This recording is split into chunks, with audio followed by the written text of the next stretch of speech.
Okay, June 4th. In 1800, John Adams becomes the first president to reside in Washington, D.C.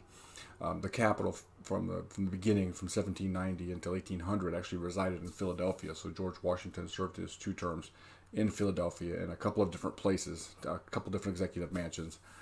And then John Adams was elected 1796, and then by 1800, it was almost ready. So they went ahead and they moved the government to Washington, D.C. So John Adams moved to Washington, D.C.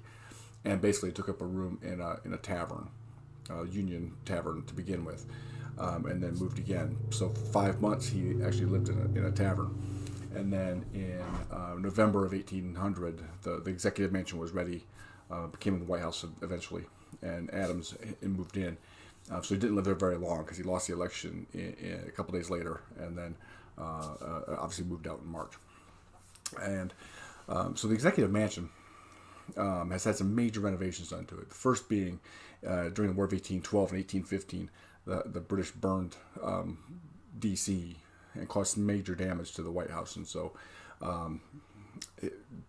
Madison basically had to exit the White House, and it took several years to reconstruct it, and then Monroe moved back in when he was president.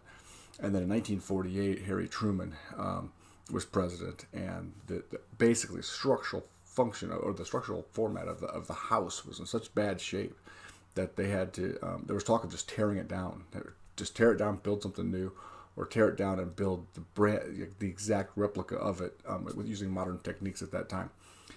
They finally decided to save the facade, save all the walls, but they basically gutted the White House and then rebuilt it. So that's why for today.